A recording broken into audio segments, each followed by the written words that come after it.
Explore the history, relationships, expertise, and data that go into ensuring Stine growers get maximum yield potential. This is the Stine Seedcast. Here's your host, David Thompson.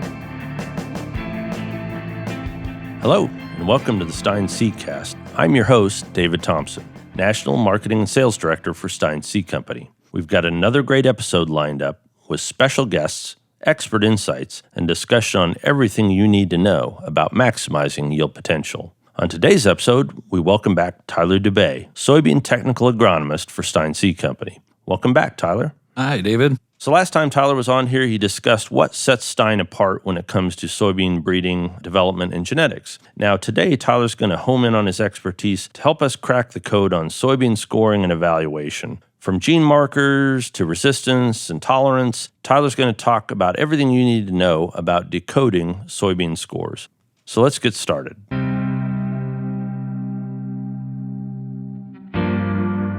So Tyler, I know you've been on the pod before. Just maybe for a little bit of quick background, maybe run down a little bit of your background with Stine, just again for our listeners. Yeah, so I was born and raised in central Iowa, and I got thrusted into the ag world by my mother at the early age of 14, doing pollinating and detasseling, and had experience in the nursery and yield trials all within that for about 9 years up until I graduated college.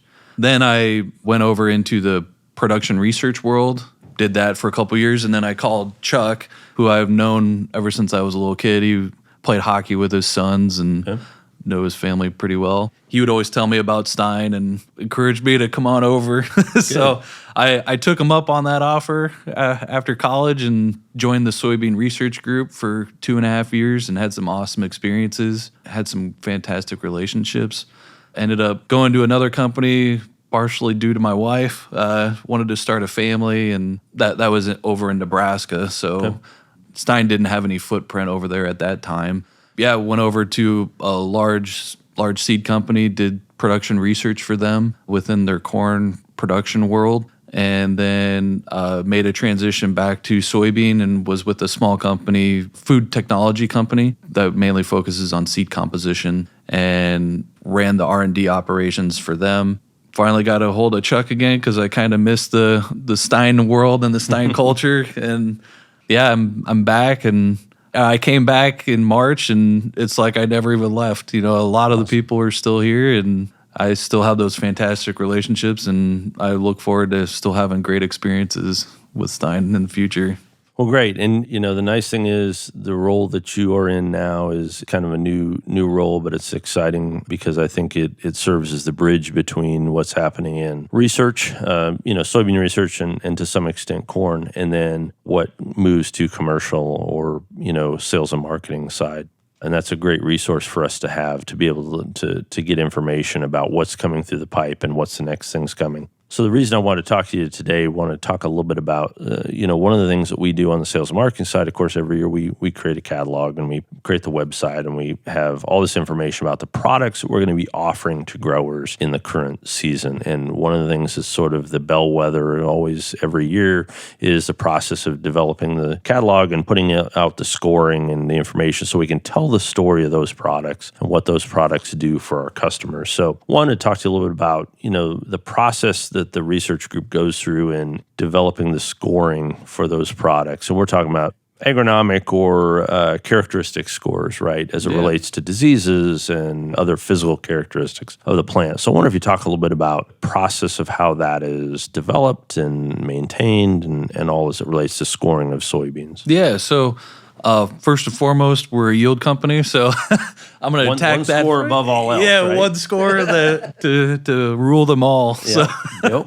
So on the Stine catalog, we don't put raw yield data on there. We put percent of trend, and percent of trend is how it does against each test of the elite trials. And so when you see a product that has a percent trend of 106%, that means it did 106% better than all the other checks. When I say checks, I mean we have Stine internal commercial checks. We have all sorts of other companies that we work with and that we're competing against within those tests. They beat all that by 6%, right? And so that just shows how superior the yield is with that product within a whole national level, right? So we don't look at Stine, within our testing program, we don't look at things on a regional level. I guess you can call it regional by maturity group, right? Because we test products within their desired maturity group, right, in their maturity area.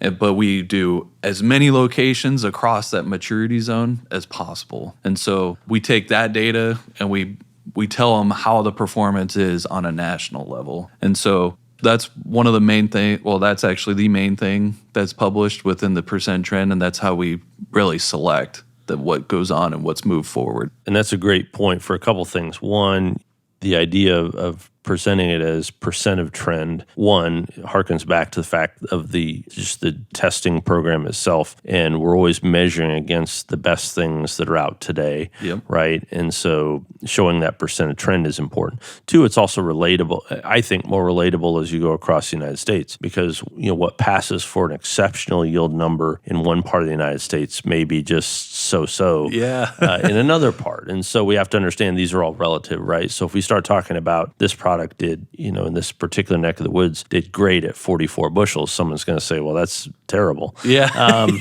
But we have to understand what it's like in that particular area and what their yield trend is normally. And so presenting them as a percent of trend, I think, is a much more even-handed way to do that. And you mentioned 6%. I was just curious because in my experience, that's how I've looked at it. As we look at these numbers over the years, putting together the catalog, 6 is actually the point where we start to look at it. I look at it and say, ooh, that one is really, really good. It's always good to have 102, 103, 100, whatever. But to me, in my mind, always 106 was always the number. You're like, oh, now you're getting into you're the real deal. Exactly. So that's a great point, talking about percent of yield. And you talked a little bit about looking at things, in maturity range. And I want to talk about that real briefly about, a concept we call widely adapted material. Because when I've been at farm shows, we do get questions from growers who will say, I know you do all this research all over the United States, but in reality, all I really care about is what it does right here in my home county. And trying to explain why that's probably not the right way to look at data is sometimes challenging, because I know to them that's very localized and that's what's important to them. But I wonder if you speak a little bit about the idea of widely adapted material, why that's important for us to look at those that way and not be putting things in a catalog that say this is an exceptional product if you live in this quadrant of this state. County. Right, exactly. So why do we look at widely adapted material? Well, you get more data for the most part, and you get more environmental. So within breeding, you have G by E. So genetics by environment interaction. It's actually genotype by environment interaction. And so as you spread that across the Midwest, the U.S., all the maturity zones and stuff like that, you have more power within your data, and you get more environmental influences that you can actually say, this is how it produces. And in the worst case scenario, this is how it's producing within that environment.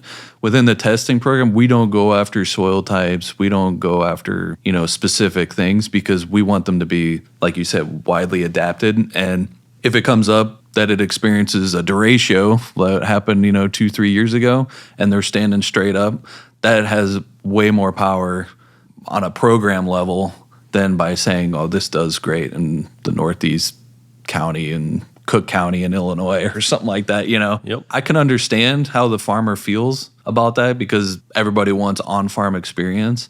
And I encourage them to do it, maybe buy a few bags and test it out, give it a good trial. One of them is going to do better than anything on your farm. So I would say that we are a big picture program, and we want stuff that's highest yielding across the whole entire United States, because that's going to be it'll be the best suited for poor environments. Well, and the other thing I think that I always think about is the fact that probably the biggest variable in that equation for the farmer is the thing they don't control, right? It's the environment. Yeah.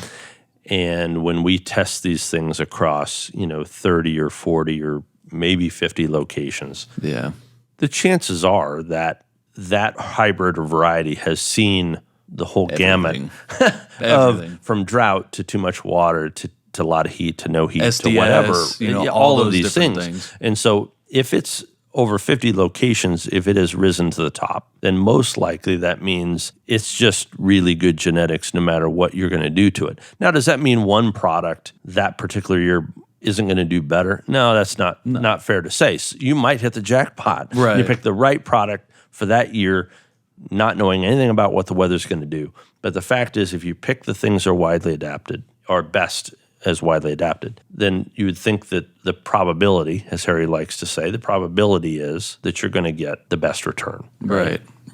And, that's actually a really big thing now in the industry is you have big companies saying, this hybrid will do this on your farm, and it'll create a prescription and all that stuff, and it'll tell you exactly how it's going to perform on your field. They don't know that. That's all prediction and stuff like that. You don't know if it's going to be a drought year, in a few months, if you go through it, there's going to be a drought year, or what's going to happen within that. Because within a field, you have microclimates, and it's all about how the genetics interact with that microclimate. And there's no way to really understand it unless you put a really big science project together. and even then, that's not widely adapted. So yeah, to your point, that prescription is okay up until the point that no one knows what the weather's going to do. Exactly. So that's still a pretty big hole in your prescription. So anyway, we talked about this idea of looking at things across a wide area, and I'm assuming when it comes to designing or coming up with the various scoring that you do on the various characteristics, part of that is looking at these across all these different geographies, right? So that's exactly right. So how does that process work? So we have tests that we put. So I'll just use IDC as an example. We have 49,000 plots up in Minnesota, northern Minnesota, that we know a field has IDC experience. And so we took all of our elite material is in these plots, and we know that IDC is present within this field. You don't know how bad it's going to show up, so you do multiple replications within that field just to increase your odds of actually getting that variety to express or get to experience that IDC program. And then we use scoring, from drones and from people walking the plots. Like I mentioned, we have plots for IDC up in Minnesota. We have an SDS plot. There's no algorithms generated for sudden death syndrome from an evaluation standpoint. So I'll more than likely probably head over there and do the scoring for that. Sure. And then, we work with multiple different universities to do, again, SDS scoring just to get an external viewpoint on it. And we work with also university for white mold as well. They give us their scores. They say guarantee, but you can never guarantee anything, But, they give us scores with how our varieties do within their white mold testing. And so we use that and produce scores for the seed catalog every single year. And so, some of them, I just looked the other day, some of them have, upwards of 150 data points. Of IDC or sure, like I mentioned, you have one location, you have multiple replications of that test, and so you get multiple scores for one single year. Yeah, so it's a lot of different data points we're looking at, and one of the things, I think, to your point, some things are maybe a little more predictable in the sense, like IDC is a good example where we know the interaction happens with pH and some of that, and so we can't guarantee how bad it's going to be, but we can have a fairly high probability we know we can put plots in areas where we've historically seen the issue. Now, I would assume not all diseases are that way. Some of them are less predictable than others. Yep. And so in those cases, it makes it harder to get scoring. I've told farmers before, I said, the year that's a bad year for you is actually a good year for the research team because it's very hard to score something when that problem didn't really occur in a given year, right? Yep. So you don't want to wish bad things to happen, but at the same time, you need some eyes on that to be able to have some, predictability on it. That's right. And you need to generate scores. So that's the best way And kind of in our last podcast, we talked about naked seed, right? We want them to experience the worst case scenario so that we know how well they yield out of it. So, Yep. But yeah, no, going on to the disease stuff, to adding on to scores and items like that, we do use marker analysis and stuff like that as well within the catalog. And so, stuff like Phytophthora and items like that, you can pick out markers. And so you don't necessarily need to do field testing for that stuff. So in the cases, and that's a good point I was going to ask you about. So in the case of many of these, like let's use Phytophthora as an example, when you look in the catalog, you see a score, right? We've assigned some value to that for each of those given soybean lines. Now, it may be that particular line has a gene, RPS gene, Yep. whatever, 1A, 1C, 1K, whatever. And in those cases, that means you've done a marker analysis, right? Yep. And it has detected presence of a gene. Of the gene, yep. And so in that case, we consider that to be resistant in some form. Correct. Now, as you look down through the catalog, you'll see products that don't have necessarily an RPS gene associated with that line, but there's still a score. So that is what we would call a tolerance score. Is that right? Yep. And that's derived from just observation? Yeah, that's all based off of lineage and observation as well. Yeah. Okay, so the starting point is, what are the parents, how did they handle it, and then looking at what it did in a field environment based on, again, where you saw it, whether it occurred or not depends on how well you can score that. But that score is sort of a combination of what we expect to be, the lineage coupled with what we've seen in our observations as we go through those plots. Correct, yeah. Okay. I've noticed over the years of doing the catalog, there seem to be more instances now where we have a lot more cases of either resistant or susceptible, whereas we used to score something as, we used to assign a numeric score to something, and now more and more of these categories are, I think brown stem rot's an example where now we're you no longer see a numeric score, you just see resistant or susceptible. Yep. Is that something that's happening because science is able to find more of these markers, so we're able to better predict these things? Yep. I wouldn't necessarily say it's by prediction. It's just more of a yes or a no, I would say.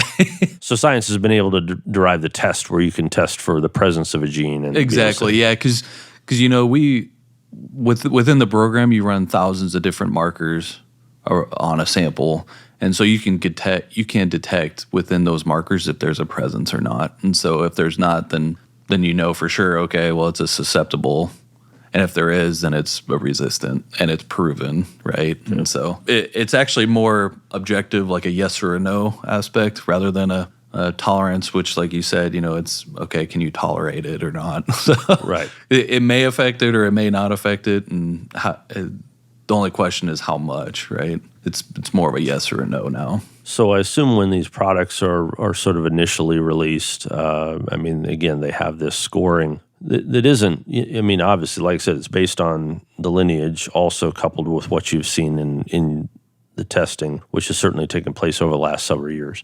As years go on, and the products, which none of them last tremendously long in our system because we turn so many generations, but as years go on, are these scores reviewed annually and looked at and revised as needed? So. Yep, they're looked at every single year. We review these scores and the markers, and even like on a lot, I shouldn't say a lot, but we won't release anything that isn't high quality. So, but I will preface this in saying it isn't changing the way that we're breeding, because we're so focused on yield. We're going to, if it's not if the marker's not there and it's high yielding, then we're going to keep moving forward with it. We don't let markers determine what's going to be crossed, right?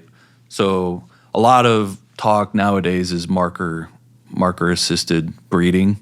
We do use that more as like a guideline, right?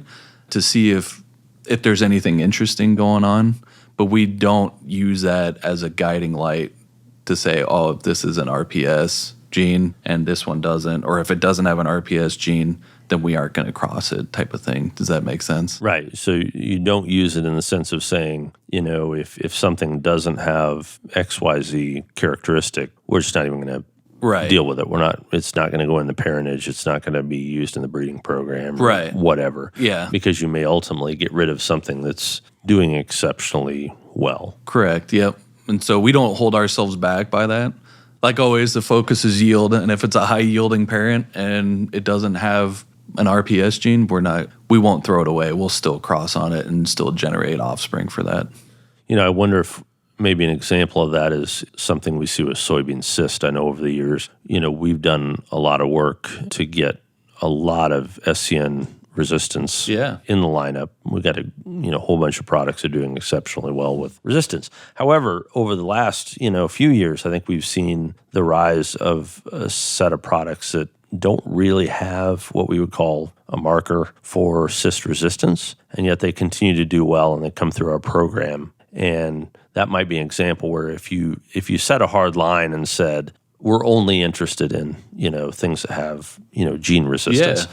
Now you're just cutting out, these products. Yeah. So perfect example. Like if something doesn't have a peaking SCN, trait, then and it's high yielding, like we may still continue testing that, until it actually shows it. If it shows itself to be the highest yielding thing, then, we may not be afraid to keep it moving through the program. So that's kind of one of the unique things about the soybean program that I appreciate is that they don't close any doors, they're extremely focused and they let the data speak for itself. Well, and like you said, I think the idea is not going in with any preconceived notion other than the one, right? We're looking for the highest yielding. That's right. And then once that's made that cut, then you start to say, okay, now that we have made that cut, now let's go back and see what else does this product have to offer besides yield, which was really the driver that we were after all along. Yep. So. Yeah, and just to add on to the marker conversation, the markers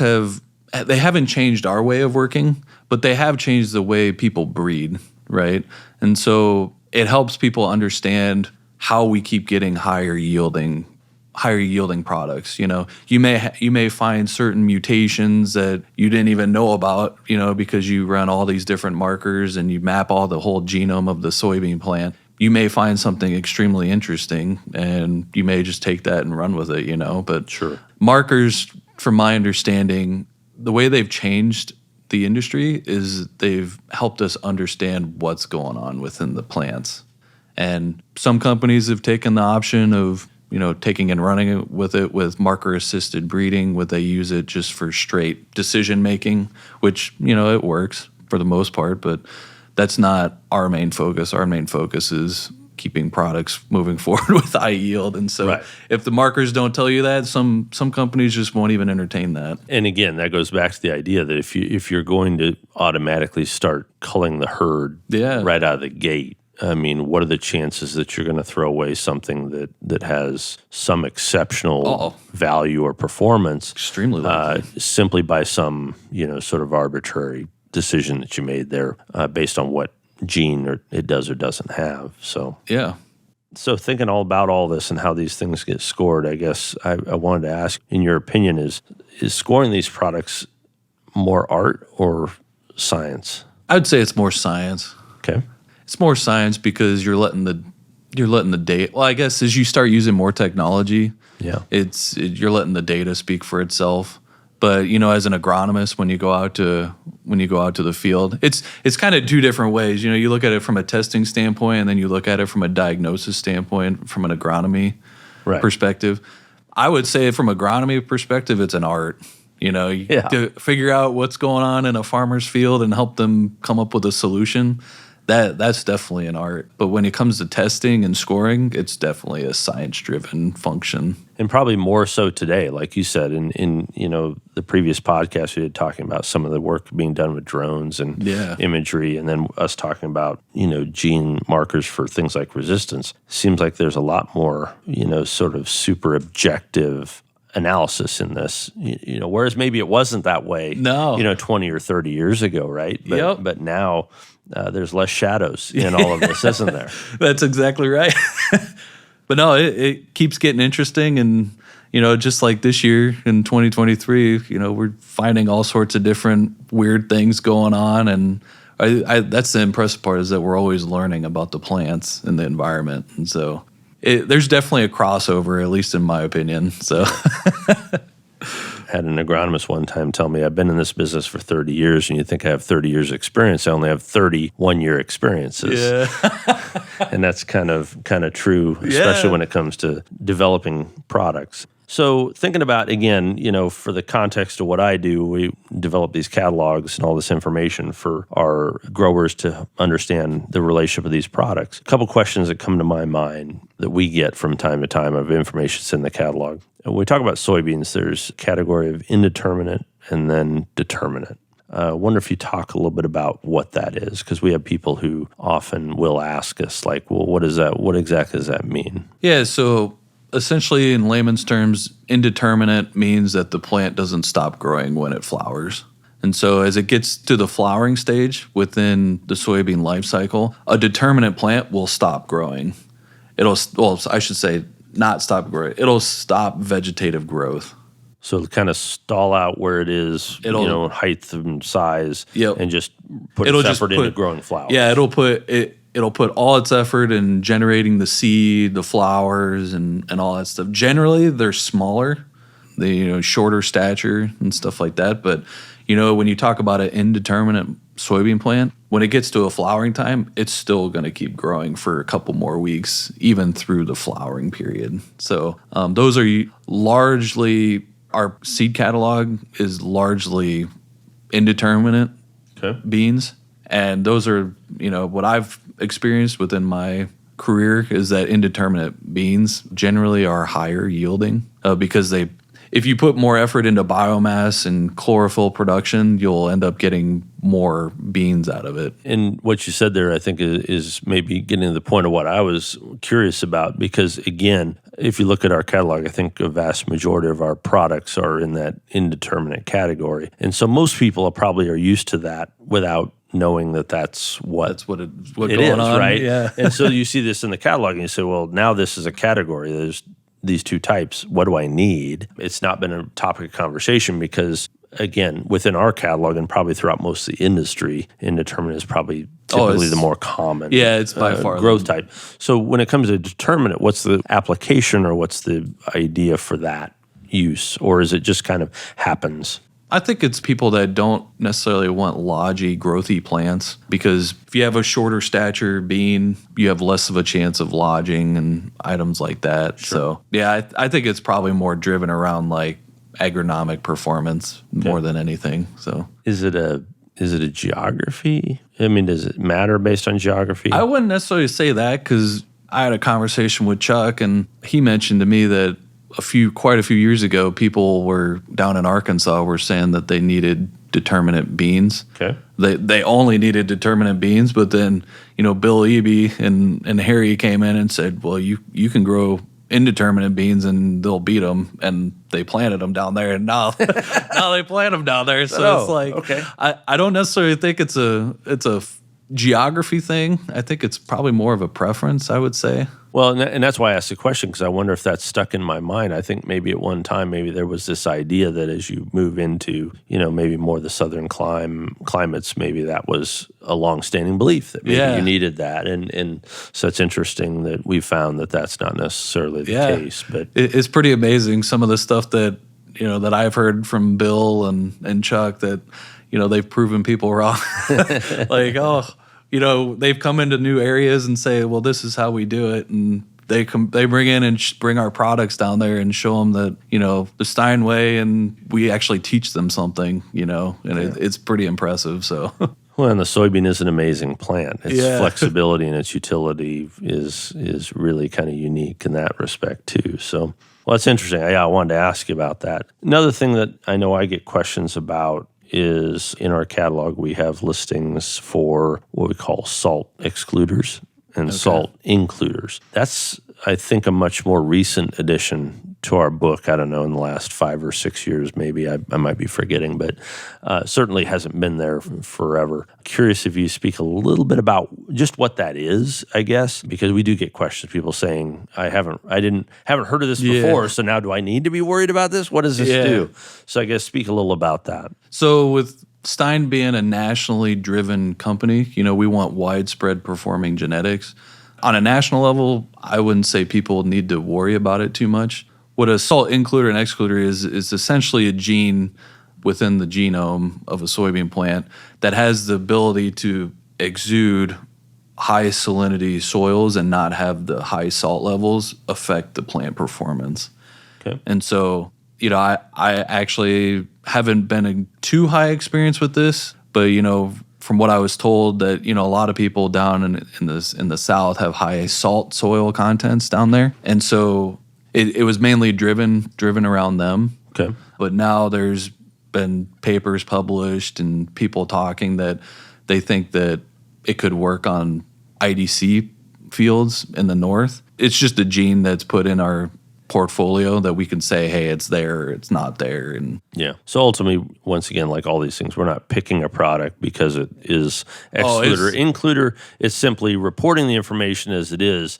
And it sounds to me like, again, if that's something that a grower finds or thinks is important to them, they can look at that as an option. Right. But again, like you said, the jury may be out. Maybe there are other avenues or other things as we continue with breeding new material that maybe it becomes less relevant or more relevant depending on how the genetics flow. Right. It's pretty interesting, and like you said, it's so far low on the totem pole from a selection criteria standpoint that from an R&D group, we don't really talk about it too much. Well, like I said, I think sometimes especially when we have some sort of a score that we maybe haven't always had, and then we add it, I think that sometimes creates this sort of idea in the grower's mind, like, oh, well, is this something I have to worry about? Because obviously you put a score on it. Is that important? And so that's kind of wanted to ask you about that. And so again, if it's something a grower thinks is important based on their own research, then at least we provide that information so they can make that determination. And if you have any more questions about it or our products with the salt includer, excluder, don't be afraid to ask your local ISR, and have a conversation about it. So it's always worth a discussion. Yep. So I guess I wanted to ask you a little bit, again, we've talked about this process of how we go through deriving those scores, and the soybean research team does a great job of kind of compiling all this information and then giving it to the sales group so we can disseminate that information to our growers. As growers are looking at what they are going to want to plant next year, are there any things they need to be mindful of or thinking about as they look at that catalog, that national catalog that has all the products and all the scores? What recommendations do you have about how they start to look at what's in front of them? I always go back to the yield. When you look at the percent trends that are put on there, pay attention to those because those are the highest performing ones and they're proven against, especially when you have the EG products that are coming out. All the new stuff is put out for a reason. And that reason is because it's proven itself for over 3 years of testing. Yeah. When we go through our yield testing program, when it gets commercialized, it's not done. So when you see new products out on the market and you see new products in our catalog, they're there for a reason. And it's because they've proven themselves and they've beaten out stuff that's been substituted out. And so it's way better than anything it's way better than what was taken off of the catalog from the previous year. And so I think you mentioned before that, in the past people have really been concerned, or I wouldn't necessarily say they haven't been happy that we've taken stuff off of the catalog because they get to know it very well, but it's because that it's proven itself and it's beaten that other stuff out of the lineup. So, well, one of the interesting side stories about that is, like you said, growers get used to certain products, right? They know them by name. And so it is a little bit of a struggle sometimes when a product that they've had really good success with goes away. Yeah. And I respect that and I understand that. That's frustrating for them.